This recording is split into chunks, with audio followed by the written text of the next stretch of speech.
Sup everyone, this is Draco here, back yet again with some latest Manchester United transfer news and speculation. We got a few things to discuss today, right? As the thumbnail says, Manchester United's January spending spree, potentially obviously. But we've got tweets by Fabrizio Romano to go through. He's talked about Max Aarons, we got Jules Kunde as well. As well as a few bits and bobs around a potential Kieran Trippier deal. So if you're new to the channel, I do everything related to Manchester United news, transfer news, previews, reviews, etc, etc. But as we head into the January transfer window, we all know that Manchester United need reinforcements, especially in the centre-back positions. However, we do also need a CDM and a right back to kind of completely sort of add depth, and also depth in quality, in my opinion. Fabrizio Romano has come out and said this about Max Aarons. So Manchester United have Max Aarons in their radar by months. Oops, that's a direct tweet, isn't it?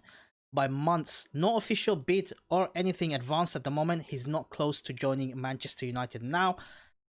And in regards to Moises Caicedo, it's up to Manchester United. Contacts on, but no decision made yet. Other clubs also interested. So two players we're going to talk about a bit more in depth. So let's talk about Max Aarons. So Max Aarons, for those of you who do not know, he's a right back from Norwich. Obviously, they've been relegated, I believe. They have been relegated, not I believe. He's a young right back. He's only 20 years of age, so he's got a big future ahead of him. He's one of the brightest prospects in the right back position. He is very much a staple mark in Norwich's first team lineup. He's played a lot of games for them. He's played 22 games in the championship already, scoring 1 goal, 3 assists. Now, what I like about this player is I've always admired him. I've played Football Manager and always end up signing him. He's a young British English right back for the future, right? He's very attack minded. He's a busy bee. He gets his head down and works, and he seems to have the right mentality. Obviously playing at the high level, Norwich was in the Premier League, he played in the Premier League, he's had the high level experience as well, which shows that his attitude is right, and that's the type of player that we need in this team as well. On the right back position, obviously we've got Aaron Wan-Bissaka. Let's face it, he's fantastic defensively, but going forward there is still room for improvement. Max Aaron's the opposite of Aaron Wan-Bissaka, where Max Aaron likes to attack the wing a lot. He's very much an attacking fullback, pacey attacking fullback. He's got a good cross on him, so he will complement Aaron Wan-Bissaka in terms of rotation, in my opinion. Plus, we'll be potentially signing up a right back, a long-term right back for the future, a very talented right back for the future. You look at what happened in the left back position, right? Luke Shaw is having the form of his life currently at the moment. Why? It's because Alex Telles coming in, providing cover and competition, keeps these types of players on their toes all the time, and that is what Manchester United need, and that in every single position, in my opinion. So Luke Shaw, as we know, going forward, he's not the best compared to Alex Telles, but defensively he's awesome, provides a lot of stability versus Alex Telles. With Max Aarons, that could be the case with Aaron Wan-Bissaka. Obviously, United have shown an interest. We do not know if that is going to go through, as there are other priorities at the moment. Which brings me back to what Fabrizio Romano talked about in Moises Caicedo. To be honest with you, with Caicedo, I've not seen him play. I have only read about him recently because he's come up on a lot of news outlets. He's a CDM. He's not a traditional CDM. He's a young 20-year-old CDM. He is from that part of the world, South American, which shows that United are looking and trusting the scouts that's there, especially with the signing of Pelistri and Diallo coming in very soon. But Caicedo is a CDM, but he's more like a Fred type of CDM, where he's not a really Ndidi type ball winner, but he's very mobile. He can move forward, he can drop back, hard-working CDM, and that is what Ole Gunnar Solskjaer likes to play in the system, with the two pivot of CDMs in the midfield. Obviously, we've seen McTominay and McFred, if you want to call it, as others will call it, being such a huge success in a recent run in the Premier League. He seems like one of those guys going to be in that sort of mold. He's young, he can be molded to whatever Ole Gunnar Solskjaer and the team needs.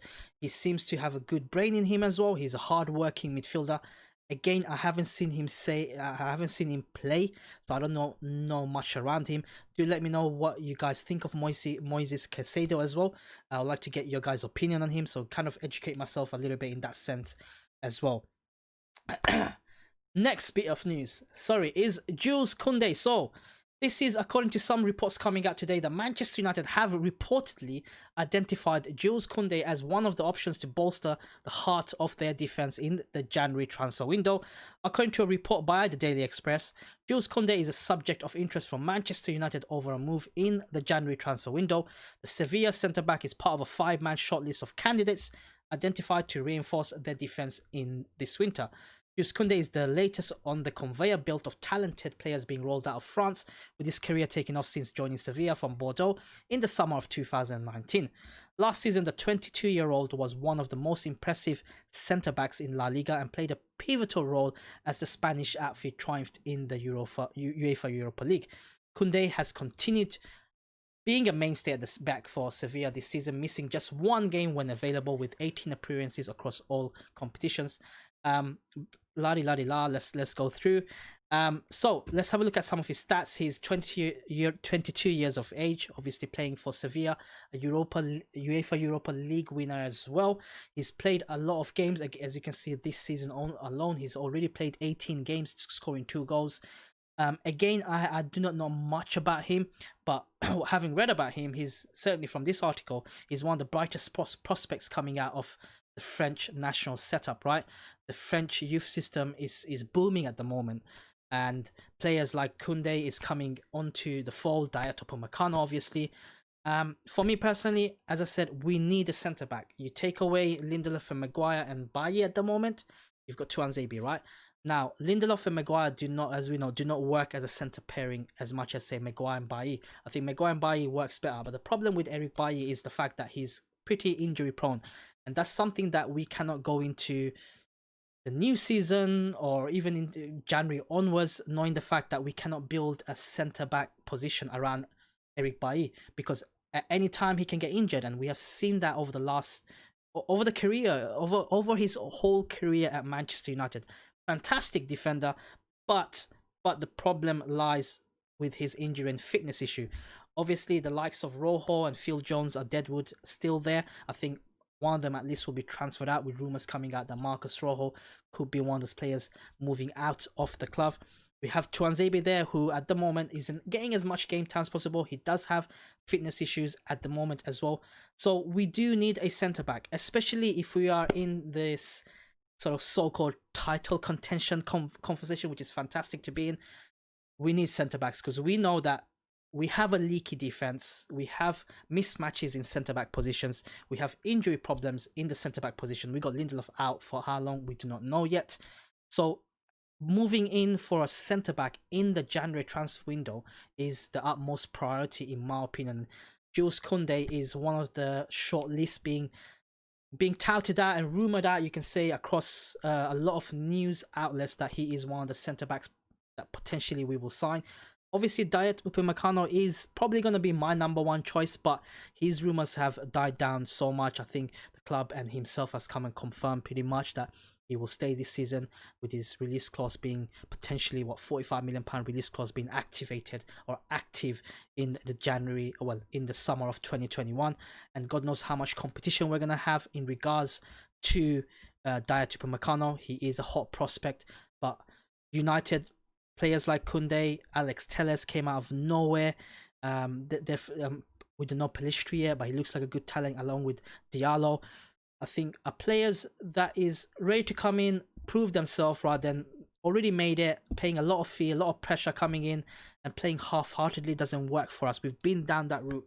Jules Kunde is obviously UEFA Europa League winner. He is a staple mark of Sevilla. He's one of the best centre-backs, especially the young centre-backs in Europe. I do not know how much it's going to cost, but in the January transfer window, we do need a centre-back coming in.